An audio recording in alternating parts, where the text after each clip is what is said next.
Today, I'm going to Goldfield, Arizona to mine for 24 karat gold. So hope you guys enjoy and let's begin. So we'll get going down and introduce you to the 1890s. All right, so We let's have see a how bunch we of can stuff. report on it. Photos are fine, videos not so much, but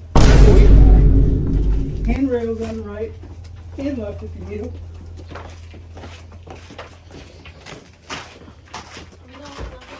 This is a real mine, by the way, right? It sure is. All right, Oh, here's our elevator.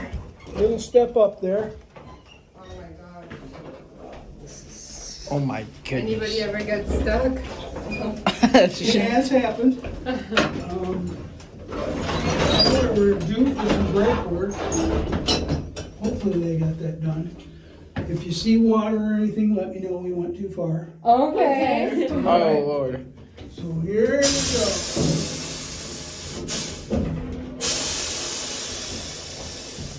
Now it would take you about an hour to get to the bottom at 1,058 feet. Today we're going to the second level, which is 25 feet. Because everything below that is rugged.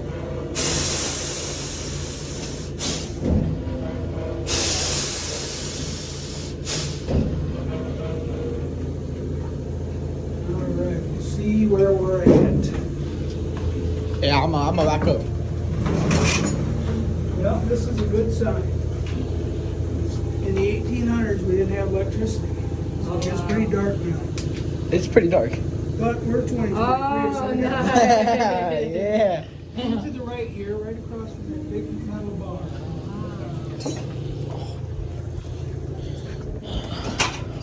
Oh my God.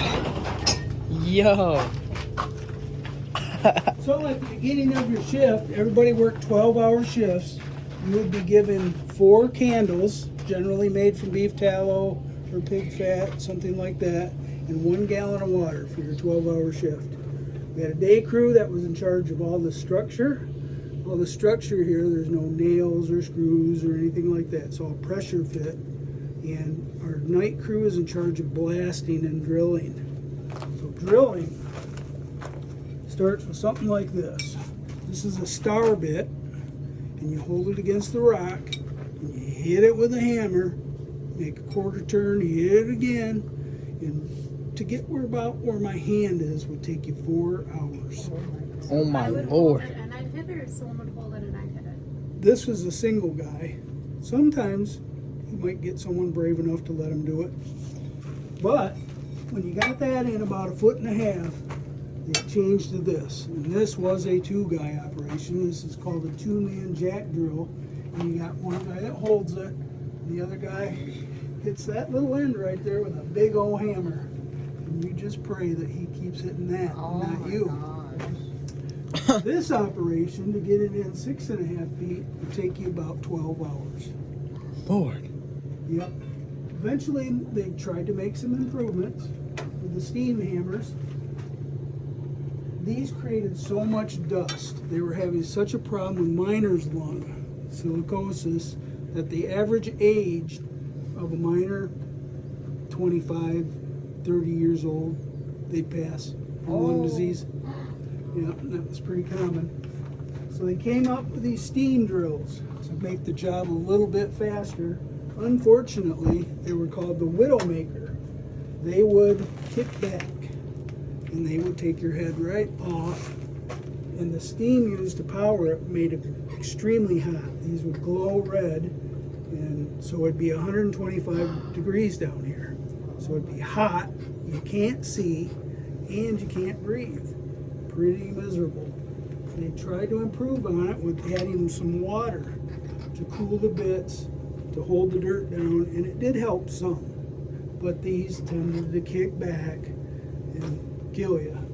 They eventually made one that had a valve kind of like this, but it's different, that you can let the steam pressure off if you feel it start to kick, but you got about 3 seconds. Oh wow.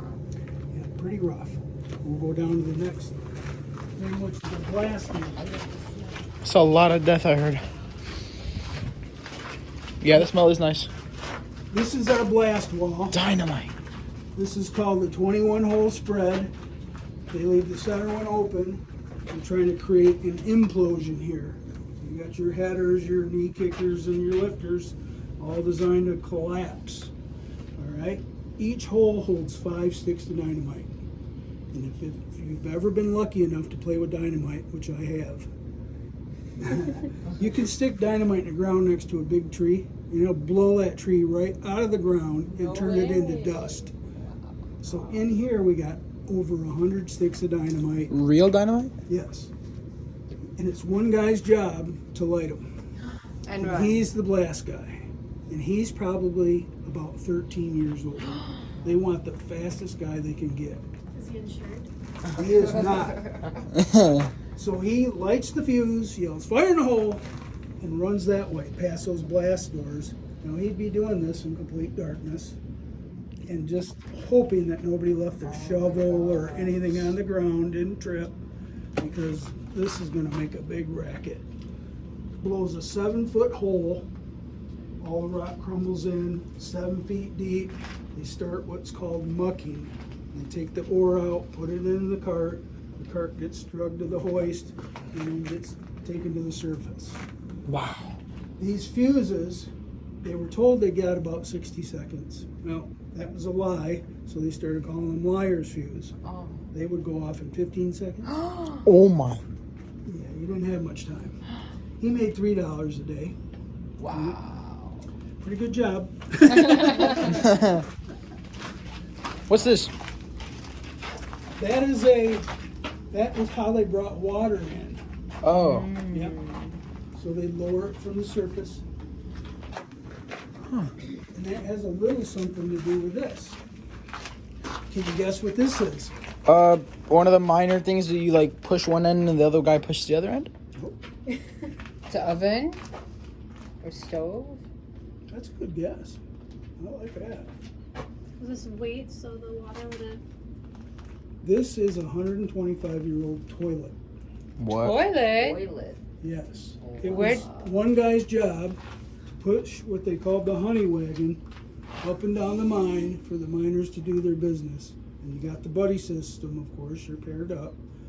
And You Yep. sit on this? yes. You have to like jump up? Yep.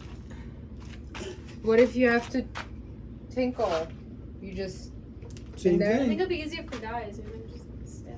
wow. The guy running this operation, he was called the Honey Dipper because there was no way to empty this. Oh no. There was no drain. Oh no. So he had to take it to the surface and scoop it out one Ew. thing at a time. That's That's terrible. He was nasty. also in charge of getting water out of that bucket. So Oh, you just oh, no. prayed that he didn't mix these up. Oh my gosh. Yep. Also $3 a day for the honey dipper? The Honey Dipper, he made $2. Oh. Yep. Now, this is an example of what you're dealing with light-wise. So you're given 4 of these candles, and they find a crack, and they put a stick in it, and they attach the candle to it, drop a little wax, stick it on there, and they'd work on the opposite wall.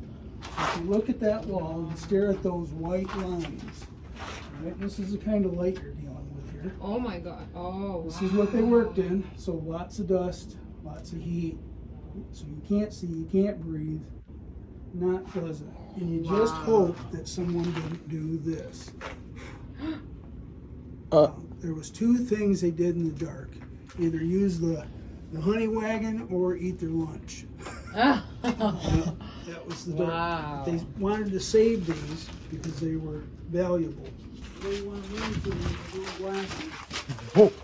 And they had no fasteners here. This is all pressure fit. What? This is a moment in history! Take a picture! So this room is called the stope. And a stope is when you're taking ore out of a location, you dig down and you start digging out, trying to find the vein. What's left behind is called the stope. And there's 7 levels of this. So there are 7 stopes altogether. There's a big concrete slab that's been poured here to keep the water from coming up, because just below us is Arizona's largest lake. What? That's what happened to Goldfield. They were digging even at 150 feet. They started to see water. And they started pumping it out with a hand pump like that one over there.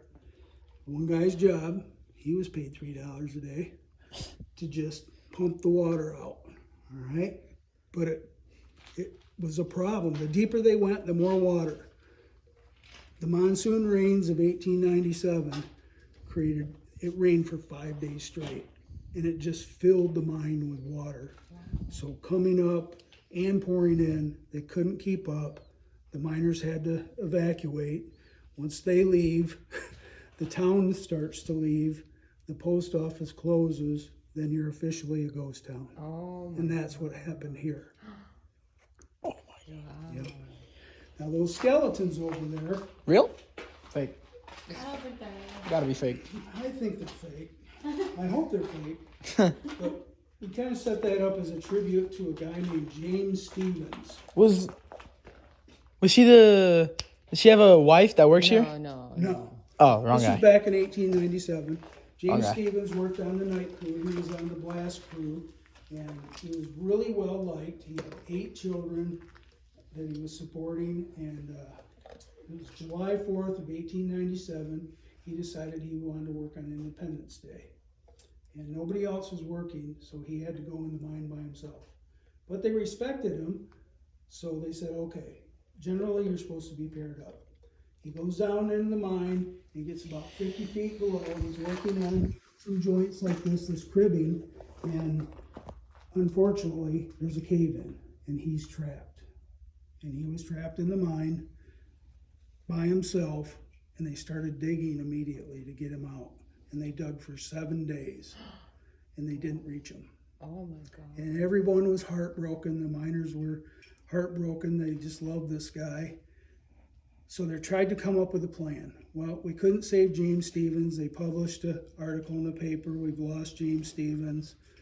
So how do we get this mine back open? They bring in a 20-inch drill, diamond tip, something brand new from the East Coast. They bring it in, they start drilling. And as soon as they start drilling, they hear this. And they're like, he's still alive. So all hands on deck at this point. Up to 3,000 miners gather, and they start digging. They dug until the 13th day. They were able to reach him. And he was still alive. No way. 13 Can you guess how he survived? with the water from the flood. The water that he was given on the start of his shift, he was given a gallon of water. He finished that on day 7. So how did he make it the rest of the way? He dug down and got the water below. That's a good thought. You peed and then drank it. Worse, He ate his poop? he ate his candles. They're made from animal fat. Oh. Oh, we're back up. Wait. Is the end of it? Is the end of it? Yep. Figured by paying him so little that he'd be honest. And he was honest. He checked everybody for gold every day, never caught anybody. But somebody was getting gold out of here. Can you figure out how they did it? Pockets. In their butt. And that's what I would have thought. The gold is very toxic.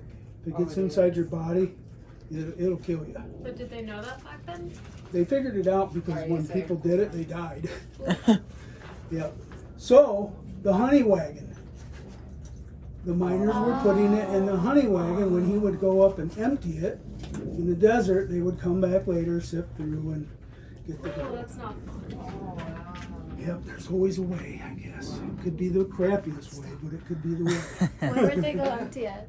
Usually he'd take it out in the desert, away from the camp a little bit. But, who's going to go back there and look? Wait, so we didn't go down too far then? We went down 25 feet. Okay. I don't want to go any further. Linda doesn't. What? I was telling you to move so I can do a video. It's okay. Oh, my fault. Wow.